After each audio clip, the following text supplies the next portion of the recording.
House of Demon, the Keeper's Captive.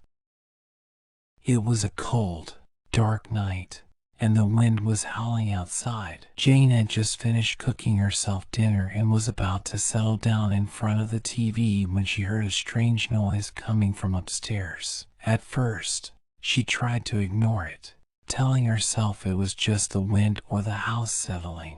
But the noise continued, growing louder and more insistent.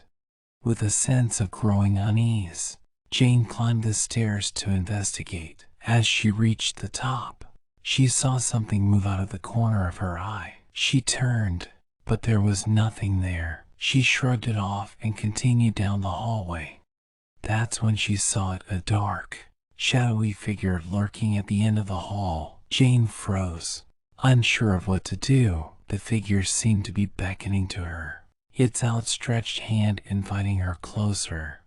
Jane took a step forward, her heart pounding in her chest. As she drew closer to the figure, she could see that it was not human at all, but something far more sinister. Its eyes glowed red in the darkness, and its mouth twisted into a grotesque, toothy grin.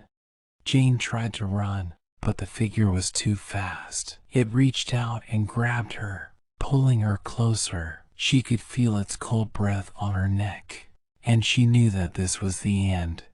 But then, just as suddenly as it had appeared, the figure was gone. Jane lay there, panting and shaking, as she tried to make sense of what had just happened. As she stood up and began to run down the stairs, she could hear the whispers growing louder and more insistent. They were calling out to her, promising her untold horrors if she stayed in this house.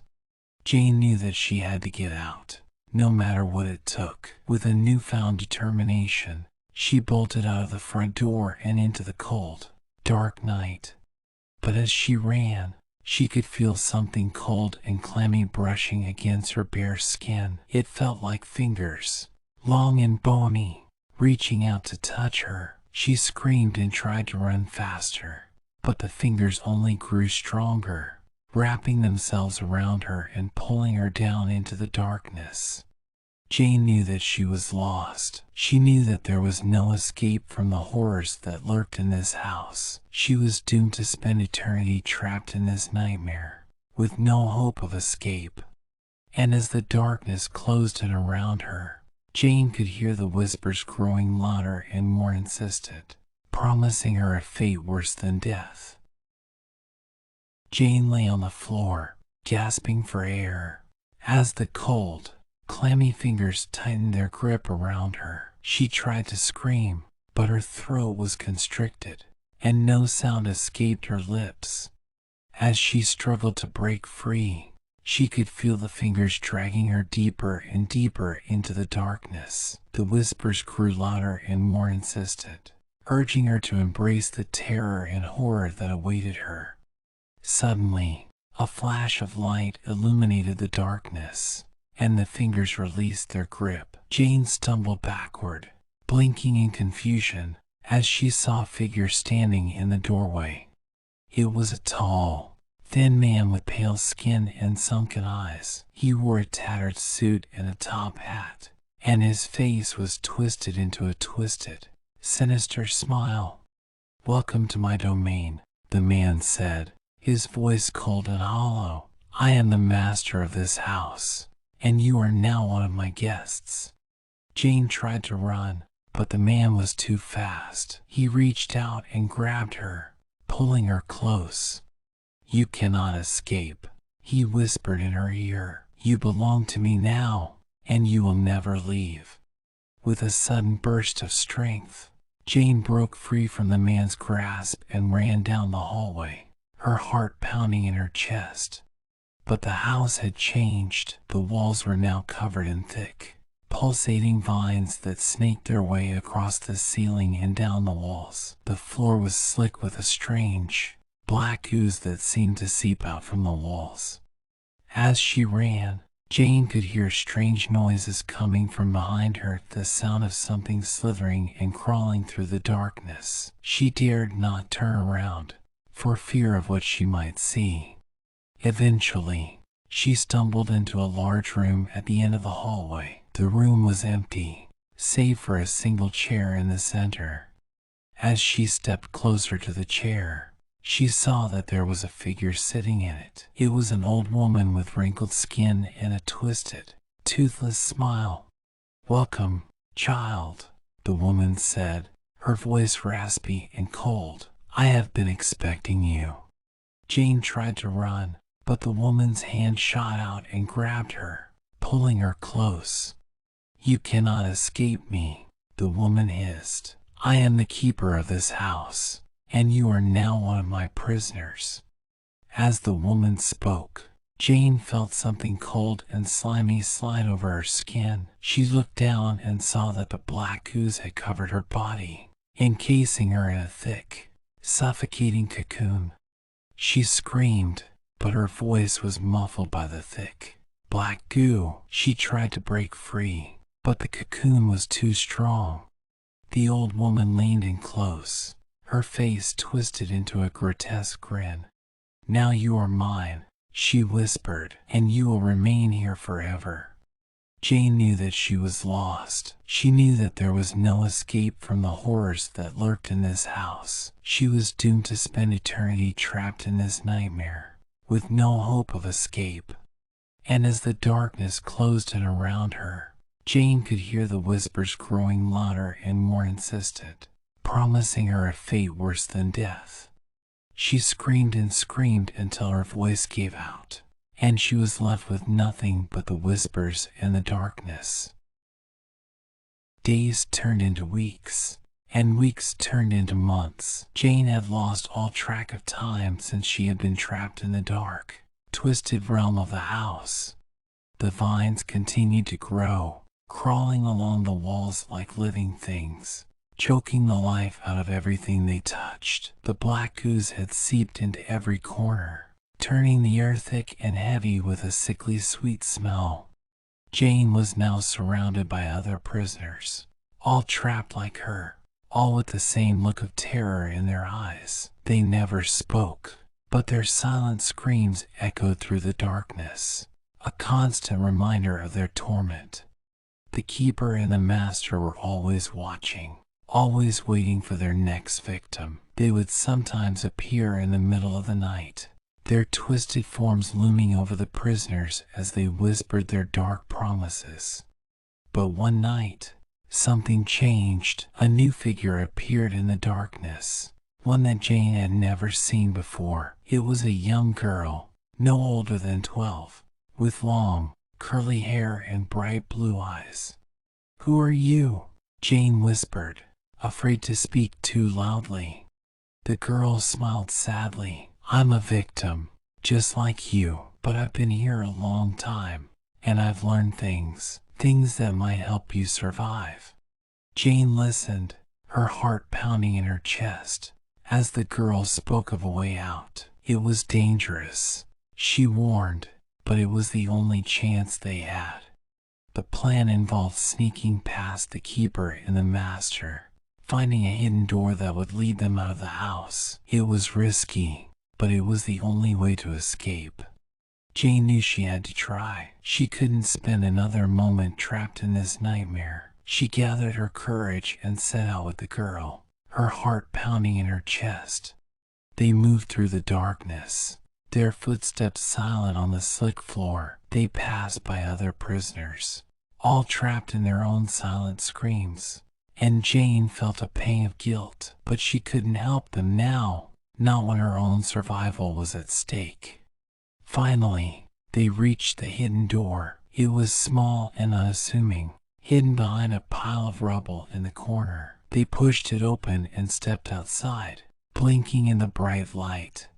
They were in a garden, overgrown and wild, but it was beautiful compared to the horrors they had left behind. They could hear the sounds of the forest in the distance, and the fresh air was like a balm on their skin.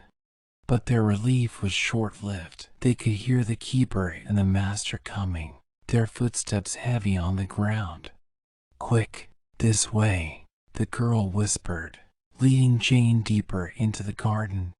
They ran through the thick underbrush, their feet catching on the roots and branches. But they didn't stop, not even when they heard the sound of the keeper's laughter behind them. Finally, they reached the edge of the garden. They could see the forest in the distance, the trees beckoning them forward. "We have to go," the girl said, her voice urgent. "We can't stop now." Jane nodded, and they took off into the forest, running as fast as they could. They ran for what felt like hours, their feet pounding on the ground, but they never looked back, not even when they heard the sound of the keeper's angry roar behind them. Finally, they saw the edge of the forest in the distance. They were almost free. But just as they reached the edge, Jane felt something cold wrap around her ankle. She stumbled and fell, the ground rushing up to meet her. The keeper had caught her. Jane looked up, her heart pounding in her chest. As the keeper loomed over her, she could see the satisfaction in his twisted grin, his eyes glowing with an unearthly light. "You thought you could escape, little one?" he hissed. "You thought you could leave us behind?" Jane struggled against the cold grip of his vines, her heart sinking as she realized she had failed. The keeper leaned in close, his hot breath washing over her face. "You belong to us, Jane," he whispered. "You always have." Jane felt a surge of anger and defiance rise up within her. She refused to be a prisoner any longer. She refused to be a victim. With all her strength, she kicked out at the keeper, breaking free of his grip. She scrambled to her feet and ran, not looking back, the sound of his angry roar ringing in her ears. She didn't stop until she reached the edge of the forest. She collapsed onto the ground, panting and gasping for breath, tears streaming down her face. But she knew she couldn't stay there. She had to keep moving, keep running. She couldn't let the keeper and the master catch her again. So she got up, wiping the tears from her eyes, and set off into the unknown. Days turned into weeks, and weeks turned into months. Jane wandered through the wilderness, her only companions the trees and the animals. But she never forgot what had happened to her. She never forgot the horrors of the house, the twisted figures of the keeper and the master, the silent screams of the prisoners. And she never forgot the girl who had helped her escape. She often wondered what had happened to her, whether she had managed to make it out alive. Years went by, and Jane grew older, but the memories of her time in the house never faded. They haunted her dreams, tormented her waking hours. And then, one day, she received a letter in the mail. It was from the girl who had helped her escape all those years ago. The letter was brief, but it contained a single word that made Jane's blood run cold. Tom. Jane knew what she had to do. She packed her bags and set off on a journey that would take her back to the house. It was just as she remembered it, dark and twisted and filled with horrors. But this time, Jane was different. She was stronger, more determined. She had faced the worst the world could throw at her, and she had survived. She made her way through the house, past the vines and the black coos, past the silent screams of the prisoners. She climbed the stairs, her heart pounding in her chest, until she reached the attic. And there, in the shadows, she saw the girl who had helped her escape all those years ago. She was older now, but she still had the same bright blue eyes and curly hair. "Welcome back," she said, smiling sadly. Jane felt a surge of emotion rise up within her. She had never forgotten the girl, and she had never forgotten what they had been through together. But there was something different about her, something Jane couldn't quite put her finger on. "What happened to you?" she asked, her voice barely above a whisper. The girl's smile faded, replaced by a look of pain and regret. "I never escaped," she said, her voice barely audible. "I was caught. just like the others. But the keeper had a special plan for me. Jane's heart sank as the girl began to speak. She listened in horror as she described the twisted experiments that had been performed on her. The way the keeper had twisted her mind and body until she was no longer human.